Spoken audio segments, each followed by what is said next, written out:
La crisis social que atraviesa el país no solamente ha abierto puertas para analizar el Chile que queremos desde el punto de vista político, sino que también se ha convertido en una oportunidad para pensar en ciudades que reflejen aspectos de equidad, avanzando a mayor sustentabilidad, a ser más consecuentes con el medio ambiente y con las necesidades que se viven en ellas. ¿Cuáles son los desafíos que se plantea, por ejemplo, el transporte luego del estallido social? Bueno, queremos conversar de este tema. Para eso nos acompaña Juan Carlos Muñoz, académico de Ingeniería de Transportes de la UC y director del Centro de Desarrollo Urbano Sustentable. ¿Cómo estás, Juan Carlos? Gonzalo, muchas gracias por invitarme. ¿Cuál es la conexión y la relevancia que ves tú en el contexto actual de este estallido social y cuál es el tema que crees que más fuerza cobra a nivel, por ejemplo, de las necesidades de transporte y de distribución de nuestras ciudades? Es interesante que no olvidemos que todo este estallido, la chispa, fue los 30 pesos del transporte público. Y por lo tanto, si bien yo creo que todas estas protestas, estas manifestaciones han puesto de manifiesto la necesidad de reflexionar respecto de temas importantes como la educación, las pensiones, la salud, en que hay una manifiesta, ¿verdad?, inequidad. En el caso del transporte público yo creo que ocurre algo parecido y es un poco más difícil de ver. Y es más difícil de ver porque, entre otras cosas, las personas que usamos el transporte de la ciudad tenemos experiencias extraordinariamente diferentes. Incluso aquellos que ocupamos el mismo modo de transporte, si vivimos en distintas partes de la ciudad, tenemos experiencias distintas. Quienes usamos metro y vivimos en el sector oriente, ocupamos un metro que normalmente está, en el peor de los casos, más o menos lleno y no repleto. Muy rara vez tenemos la experiencia de no poder subir al primer metro que pasa, eso ocurre muy poco. Y al mismo tiempo nuestros tiempos de viaje son mucho más breves.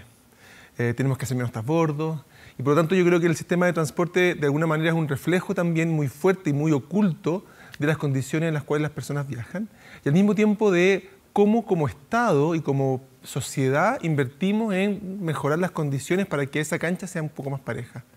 Los paraderos de transporte público, incluso en el sector oriente, a veces son realmente de muy mal estado. Es decir, invertimos poco en que esas personas tengan un mejor nivel de servicio, porque probablemente la mayor parte del sector oriente, por ejemplo, no ocupa el transporte público tanto como en otros sectores. Entonces, yo creo que la ciudad en general tiene una dimensión territorial y de cómo estamos segregados, que hace que las experiencias de transporte sean muy distintas y que se acentúe en términos peores para la gente de menor ingreso. Ahora, depende de qué parte del sector oriente. Porque efectivamente hay una parte del sector oriente en que se ocupa harto transporte público, pero que está diseñado para los que nos trasladamos a trabajar al mismo sector. Porque el gran incremento del desarrollo urbano de nuestra ciudad está en esta zona, el cono oriente de Santiago. O sea, cada nuevo metro cuadrado, 63% está todo ahí, las nuevas oficinas están aquí, la mayoría de las pegas están para acá. Entonces, aunque la gente viva muy lejos, todo confluye y nuestro sistema de transporte se enfoca allá. Lo que tú indicas es tremendamente preocupante, porque lo que hemos observado en los últimos 30 años es que, producto de tener una gobernanza muy fragmentada y muy débil respecto de cómo se gestiona la ciudad ha ido evolucionando en una dirección que lo único que ha hecho es más bien acentuar estas inequidades.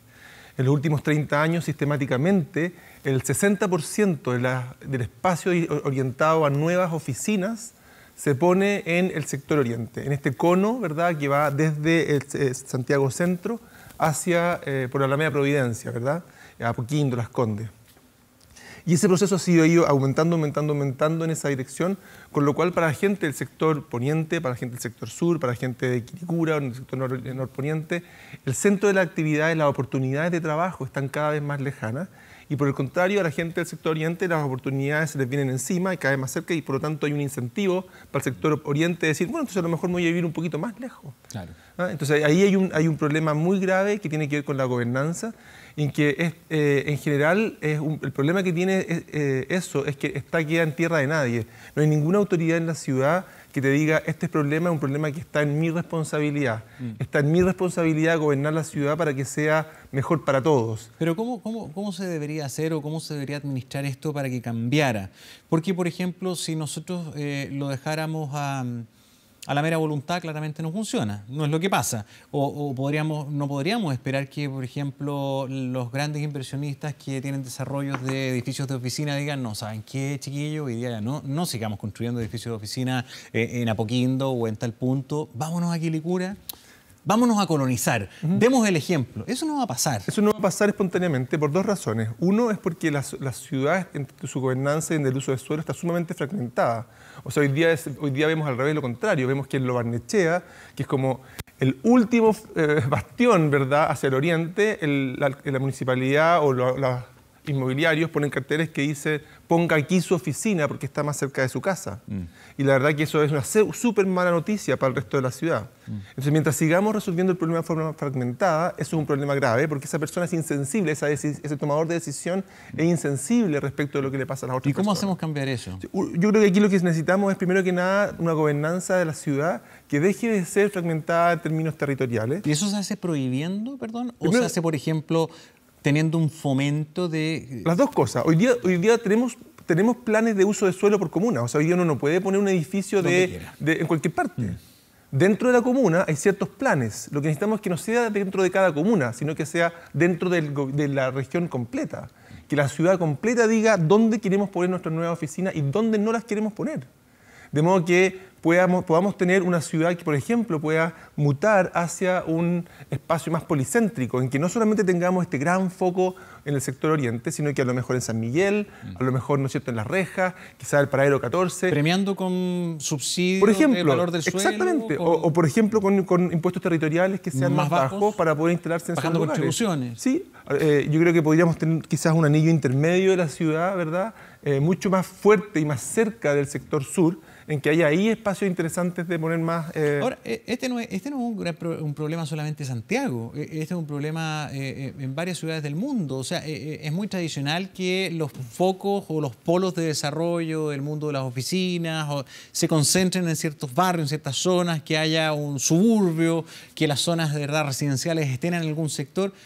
Eso se da, no solamente aquí en Santiago. Es cierto. ¿Cuál es el problema nuestro? Pero también pasa que en esas ciudades que funcionan un poco mejor, hay una gobernanza metropolitana. O sea, no hay una gobernanza que está estructurada en términos de uso de suelo simplemente por comuna pequeñita.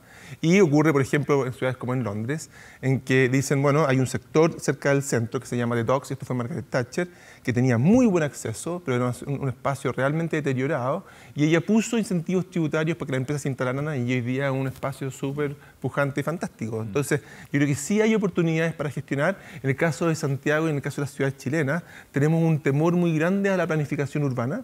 Creo que nosotros debiéramos tener esquemas y herramientas de planificación urbana mucho más agresivos, mucho más fuerte, de modo de poder gobernar esta ciudad, que si no la gobernamos empieza a tomar decisiones que apuntan en desmedro típicamente de quienes menos tienen. Fíjate que, y no solamente hay un tema de entre geográficos, sino que también entre sectores. Tenemos una ciudad en que los distintos sectores de gobierno toman decisiones absolutamente en forma independiente. Por ejemplo. Por ejemplo, recientemente el Ministerio de Salud decidió que tenía que instalar un nuevo hospital en el sector norte. Sí. Fantástico. Todo el mundo, estamos todos de acuerdo que hace falta en el sector norte. Tenemos Independencia, tenemos Quilicura, tenemos Huechuraba. Sin embargo, se decide poner el hospital complejo del sector norte en un lugar donde nadie reside. En un lugar que lo único que va a lograr es expandir la ciudad. Se decidió poner, no sé si usted conoce, sí, donde se intersecta la Panamericana Norte con la Radial Nororiente, en un lugar donde hay un acopio de chatarra. Sí, sí, ahí, claro. ahí donde estaba Gerda Guasa. Ahí, exactamente ahí. Ese es el sitio al lado donde se va a poner el nuevo hospital. Ahora también lo puedes ver desde el punto de vista de que ahí te queda más o menos cerca de varias comunas. O sea, te queda más o menos de Lampa, Quilicura, de Colina. Para poder llegar en automóvil. O sea, nosotros estamos pensando en que el sistema tiene que avanzar hacia una ciudad sustentable, en que se fomente el transporte público, en que la gente tiene que llegar... Micro, ¿no? Bueno, está en un lugar realmente lejos. Nosotros estamos en este momento invirtiendo con un nuevo metro para llegar al corazón de Quilicura. Entonces parece mucho más razonable pensar en cómo poder conectar con que la inversión que estamos haciendo en metro y en transporte converse con la conversación, con la decisión que está tomando el Ministerio de Salud. ¿Dónde habría sido la mejor ubicación? A mí me parece que una decisión evidente era ponerlo en un borde de Quilicura. Ya. En un borde de Quilicura que tenga buen acceso a autopista, porque es atractivo que la gente pueda llegar y sobre todo las ambulancias puedan llegar, ¿verdad?, en forma expedita. pero no había para qué ponerlo donde no vive nadie. O sea, yo creo que cuando uno además conecta esto con la conversación de mayor sustentabilidad de la ciudad, con este compromiso del país de ser carbono neutral, con este calor, ¿verdad?, que estamos viviendo y que necesitamos de alguna manera aplacar por medio de ser más coherente en términos de las emisiones, fomentando un transporte más sustentable, ahí la salida es poder tener ciudades un poco más compactas. Estas ciudades extensas que crecen indefinidamente, casi sin límite, ¿verdad?, con densidades muy bajas, es la mejor receta para tener ciudades poco sustentables en que la mejor alternativa para movernos es en el auto. Necesitamos movernos en la dirección opuesta, de ciudades compactas. Entonces, esta decisión, por ejemplo, de expandir la ciudad colonizando un espacio de terreno verde, expandir la ciudad a través de un hospital, me parece una decisión que no tiene nada que ver con lo que necesitamos hacer como ciudad y con el discurso del gobierno, por lo demás. Sí. Otro modo también de desplegar nuestra ciudad y de organizarla ha sido el incremento de la red de metro. Sí. Ahora también se suman proyectos de Metrotren, por ejemplo, a Melipilla. Eso es bueno desde el punto de vista de lo que estamos hablando. Da la impresión de que eso está bastante bien, porque estás conectando, pero además estás ofreciendo que ciertas zonas tengan un desarrollo más importante en materia de transformarse en alternativa de vivienda, sí. ¿Verdad? De que a lo mejor te va a convenir comprar terrenos que antes no tenían mucho interés porque eran muy lejos, ahora van a quedar bien conectados. Yo creo que en principio me parece una muy buena idea también, en la medida que sean parte de un plan, en la medida que no sean simplemente desarrollos espontáneos, inmobiliarios espontáneos, que lo único que logran es terminar expandiendo y expandiendo nuestra ciudad. Yo creo que es atractivo en la medida que uno diga, mira, vamos a tener ciudades de dormitorio que tienen una gobernanza que tiene sentido en el contexto de la región metropolitana, en que esos espacios tampoco van a crecer indefinidamente en baja densidad, sino que lo que vamos a fomentar es también nodos y polos de desarrollo que tengan coherencia desde un punto de vista de sustentabilidad y de hacerse cargo de cómo el espacio urbano empieza a colonizar el espacio agrícola y la necesidad de mayores aguas, ¿verdad? Que haya una mirada completa del casco urbano y de esos desarrollos periféricos, y que al mismo tiempo ese modo de transportarnos a través de redes ferroviarias como la que tú mencionas, que son súper atractivas, se complemente también y se integre con los otros modos de transporte. Me da la impresión de que el gran problema que tenemos nosotros es que tenemos un sistema de transporte aún incompleto y aún muy poco desarrollado para la naturaleza de nuestra ciudad, en este caso Santiago, que es grande, geográficamente es un valle grande, donde, claro, mucha gente tiene que cruzar toda la ciudad para ir a trabajar o a ir a sus actividades diarias o a estudiar o lo que sea. O sea, te toma mucho tiempo y no es rápido. O sea, pero hay otras ciudades que también son grandes que también pasa lo mismo. Tú, en Londres, por ejemplo, te va a trasladar de un punto a otro la ciudad, pero tenía un metro estupendo que funciona. Yo creo que aquí hay mucha red. Aquí el problema tiene dos caras y es súper importante mirarlo así. Está la cara de cómo está estructurada la ciudad. Y tú decías, ¿por qué tenemos que viajar tan lejos para poder llegar a esa alternativa? La cara del uso de suelo. Y está la cara del transporte. Y no podemos pretender que esto se resuelve mirando solamente una de las dos. Claro. Ya hablábamos al principio de la entrevista respecto a la importancia de que Santiago crezca en forma policéntrica. Que no todos tengamos que ir a trabajar mañana, al otro lado. Claro, que hoy día tenemos que ir, a lo mejor ayer íbamos al centro, después a Providencia, luego al Golf, y mañana vamos a tener que ir a Estoril a trabajar, porque ahí es donde se están dando las oportunidades. Es una mala decisión de cómo distribuir el uso de suelo. Pero perdón, desde otro punto de vista tú puedes decir, ¿y por qué no? ¿Por qué me tengo que limitar? Si a lo mejor yo no tengo el futuro en mis manos, digamos, y si a lo mejor mis hijos van a estudiar una carrera que su principal foco de desarrollo laboral va a estar al otro lado de la ciudad, bueno, él también tiene derecho en el futuro tal vez a tener un sistema de movilización que sea eficiente y rápido para llegar al otro lado de la ciudad. Por varias razones. Por un lado, porque cuando tenemos una ciudad de 7 millones de habitantes, que la mayoría de nosotros tengamos que ir a los mismos puntos de destino, es súper ineficiente desde un punto de vista de congestión. O sea, sabemos lo que significa cuando muchas personas tenemos que viajar a los mismos lugares al mismo tiempo. Eso es sinónimo de ineficiencia, sinónimo, ¿verdad?, de incomodidad, de insustentabilidad y de tremendo malestar social, como lo que hemos visto. Entonces, esa es la primera razón por la cual es una mala decisión. Y lo segundo es que porque no solamente es porque hay mucha congestión, sino que además porque los que pagan el pato son típicamente los que tienen menos recursos. Y por lo tanto tenemos que el sector periférico, que es el que no puede decidir dónde residir y que tiene menos alternativas, es el que termina sufriendo los mayores costos de esa decisión. Entonces, esta es una gobernanza por el lado de uso de suelo que tiene que mirar el impacto y el efecto que tienen las decisiones de privados y del sector público en todos los ciudadanos. porque si no terminamos generando una situación de tremenda desigualdad y de gran malestar que ya sabemos lo que nos cuesta.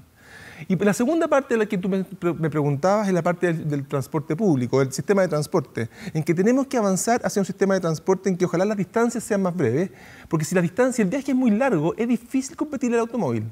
Claro. En un viaje de 10 kilómetros es difícil que el transporte público realmente haga una diferencia o que la bicicleta haga una diferencia. Cuando nuestras distancias de viaje son más breves, caminar eventualmente se hace atractivo, la bicicleta parece súper interesante y ocasionalmente el auto empieza a ser menos interesante porque hay un costo de estacionarse, porque dónde pongo el auto y por lo tanto si nosotros logramos estructurar nuestra ciudad, y yo creo que es algo que deberíamos plantearle a las ciudades como meta. Señores intendentes, el próximo año gobernadores. Por primera vez. Usted hoy día tiene una distancia promedio de viaje de 8 kilómetros. Su desafío es lograr que esta ciudad, la gente baje a viajar 7 kilómetros en 5 años, a 6 kilómetros en 10 años. Si nosotros logramos bajar la distancia media de viaje como política, eso va a hacer que las ciudades rápidamente empiecen a ser mucho más sustentables y va a poner el foco a los gobernadores en ver cómo podemos ir mejorando y cómo podemos actuar. Y en ese sentido, tú lo mencionaste también, es fundamental que no basemos nuestro sistema en un solo modo de transporte. Hablaba del tren, por ejemplo. ¿A quién no le gusta viajar rápidamente en tren? Pero también tenemos que entender que el tren tiene unas estaciones que para que sea rápido, que son cada cierta distancia. Y ahí tenemos que movernos para llegar a los distintos lugares. Tenemos que tener, ojalá, buses de acercamiento, bicicleta idealmente. Y esto es especialmente importante para gente, por ejemplo, de mayor edad, en que caminar es mucho más lento, en que caminar es mucho más molesto. O sea, para uno a lo mejor bajarse una estación, como me bajé yo ahora en Salvador y caminé hasta acá, ningún problema. Pero a lo mejor para una persona de mayor edad, esa caminata se hace demasiado molesta y termina no viajando. Yo creo que es súper importante hacer el esfuerzo de mirar también la ciudad en esta integralidad de los modos, entendiendo que no todos somos personas jóvenes que podemos movernos rápidamente y con agilidad, sino que también entender que necesitamos esta integración para poder dar una accesibilidad más universal a todas las personas. Sí. Se ve bien difícil todo lo que estamos hablando, sí. Es difícil, lo más importante que tenemos que avanzar, y esto es algo que salió con mucha fuerza del trabajo que hicimos para la COP25 desde el Ministerio de Ciencia, en una mesa que se llamó la Mesa de Ciudades, el que las ciudades de Chile necesitan una gobernanza distinta. Y ese es un esfuerzo que ojalá el gobierno lo tomara. Las ciudades no podemos seguir teniendo este sistema tan fragmentado geográficamente, sectorialmente y con tan poca participación por parte de la ciudadanía.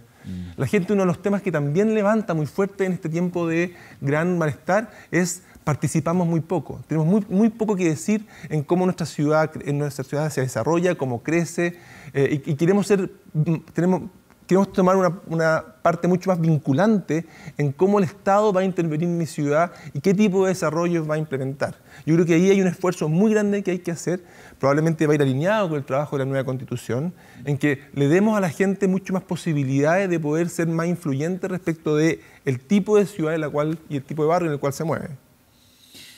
Sí, lo que pasa es que cuando, no sé, se me vienen a la mente varios factores que van más allá de las decisiones técnicas, de las decisiones meramente, por ejemplo, de transporte, que es su tema, Juan Carlos. Por ejemplo, tú puedes soñar con flujos de vehículos, de sistema de transporte, metro, combinación con micro y qué sé yo. Pero si a eso tú le empiezas a sumar ciertos inputs que tienen más que ver con lo social que con lo de transporte, por ejemplo, desempleo. Mira lo que te estoy hablando. ¿De qué se fumó este gallo? No. Pero mira, tenemos un gran problema, un desafío en desempleo este año. Está aumentando de manera considerable, no solamente por el estallido social, ya venía increciendo mucho la cantidad de transportistas Uber y todas las nuevas plataformas que hay, que son varias, Didi, la China, llegó otra y bla, bla, bla. ¿Por qué? Porque tenemos extranjeros, la inmensa mayoría, yo me he subido por lo menos a varios autos que son conducidos por venezolanos, sí, ¿verdad? Sí. Entonces, claro, tú empiezas a diseñar y a ver soluciones por un lado, pero por otro se está llenando la calle de otro tipo de actores, me explico, ¿no? Sí. ¿Cómo tú logras coordinar todo esto? O sea, claramente el problema de transporte no es un problema de mover vehículos o mover trenes, es un problema de mover personas. Y ni siquiera de mover personas, de darle a las personas de la ciudad el acceso a las oportunidades que la ciudad ofrece en forma universal, en forma efectiva, en forma sustentable. Es decir, que todos los que vivimos en Santiago tengamos derecho a acceder a la ciudad. Y yo creo que esa es una propuesta súper interesante y atractiva, sobre todo en tiempos de esta protesta social. Yo llevo varios años proponiendo una idea que yo creo que es atractiva, especialmente a esta altura, que es que pudiésemos financiar el transporte público de un modo alternativo. Hoy día financiamos el transporte público con subsidio y con tarifas, ¿sí? Y con eso se financia el sistema. Y lo que yo digo es, ¿qué tal si en vez de financiarlo con tarifas, nosotros lo financiáramos con, por ejemplo, el impuesto al diésel que se paga, dentro de la región metropolitana, que solamente lo paguen los santiaguinos, no de otras personas, de otras ciudades, que se pague con a lo mejor parte de impuesto territorial, de las contribuciones de bienes raíces, o con un impuesto, a lo mejor con una contribución que hagamos quienes nos contratan en un empleo dentro de la ciudad. Si nosotros pudiéramos hacer eso, y el cálculo que hacíamos era bastante factible, uno podría dar acceso universal al transporte público, de un transporte público que al menos en los buses fuese gratuito. Y eso es súper interesante porque hace que para todas esas personas, por ejemplo, que están desempleadas, esas personas que están jubiladas, que tienen una pensión que es muy baja, tú permites que se puedan mover dentro de la ciudad con total libertad, al mismo tiempo que financiamos el transporte público no desde las arcas fiscales, sino que desde los propios santiaguinos. Un poco parecido como hoy día se financia, por ejemplo, la recolección de la basura dentro de la ciudad. ¿Tienes algún ejemplo hoy día donde funcione en nuestro país un sistema así? Así es. En Tallinn, en la capital de Estonia, funciona así y ahora se está implementando en todo el país de Luxemburgo y hace 2 semanas atrás la ciudad de Kansas City lo está implementando para esa ciudad en Estados Unidos. O sea, en rigor del transporte público, por ejemplo, buses, hoy día, ¿cuánto está poniendo el Estado? Porque entre subsidios, entre evasión, entre tal y tal, ¿cuál es el delta que nos queda, por ejemplo, para completar un transporte público gratis? No es poca plata. No estoy diciendo que sea poca plata, pero yo creo que pero también son muchos los beneficiados. O sea, si nosotros a los 2 millones de personas que trabajamos con contrato de Santiago, cada uno de nosotros pone 12 lucas por mes y nuestro empleador pone 12 lucas por mes, que es menos de lo que yo pagaría en transporte público si lo uso todos los días. 24.000 pesos es menos que un pasaje diario todos los días. Y de vuelta. Con eso se financia el sistema, la parte de la tarifa se financia para todos los santiaguinos, ¿sí? Y creo que eso, y más encima queda un 25% extra con esos fondos para aumentar capacidad y aumentar calidad. Entonces, creo que ahí hay algo que debiéramos mirar con un poquito de cuidado, creo que una oportunidad para dar ese acceso a la ciudad que hoy día muchas personas no tienen. O sea, hay mucha gente que hoy día va al hospital o se vuelve caminando porque no le alcanza la plata para poder pagar el pasaje. Eso es inaceptable desde un punto de vista de la ciudad. O sea, es como mirarnos como personas dentro de la ciudad y decir, ¿cómo es posible que las personas no puedan ni siquiera acceder a los lugares, poder llegar porque no tienen los recursos adecuados? Y la verdad que además pasa una cosa, que es que el transporte público cuando empieza a cobrar se hace más ineficiente. Es un sistema que, producto de que cobras, claro, estás haciendo que los buses sean más lentos, haces que los buses, necesitan más buses para poder dar la misma frecuencia. Piensa una cosa, cuando tú vives en un edificio, ¿te cobran por el uso del ascensor? Los gastos comunes. De acuerdo, pero no te cobran cada vez que te subes. ¿Te imaginas lo ineficiente que sería que cobran cada vez que te subes? ¿Te imaginas que habría gente, verdad, que a lo mejor diría, sabes que en realidad entonces me voy a ir caminando porque yo tengo la plata para pagar por el ascensor? Lo más razonable en punto de vista de comunidad. Lo que están costando los gastos comunes, casi como que cobrar la entrada por cada vez que me subo. Está bien, pero lo que quiero tratar de transmitir es que hay sistemas en los cuales lo más eficiente y lo más razonable es que lo financiemos de otra manera, en forma pareja. Hace poco salió, por ejemplo, también me parece interesante como ejemplo, el que las mujeres y los hombres vamos a pagar lo mismo por nuestro seguro de salud. Y alguien podría decir, qué ineficiente, así como alguien podría decir, qué ineficiente que el transporte público sea gratis, qué ineficiente que las mujeres que son más costosas para el sistema paguen lo mismo que los hombres. Pero aquí no se trata de eficiencia, se trata de mirarnos como iguales, se trata de mirarnos en un esquema de sociedad, en decir, no, aun cuando las mujeres sean más caras en términos de punto de vista de salud, vamos a pagar todos igual. Creo que es interesante poder mirar el transporte público como un espacio de igualdad y de acceso y de derecho a la ciudad muy atractivo en el cual pudiéramos financiar de otra forma, aun cuando no sea necesariamente lo más eficiente desde un punto de vista económico, aunque en este caso creo que más encima lo es porque aumenta la productividad de los buses cuando los buses no tienen que estar parando. Muy bien, Juan Carlos Muñoz, muchísimas gracias por venir esta mañana. Muy bien. Que tengas un buen fin de año. Encantado, gracias. Un año nuevo bueno. Que estés muy bien.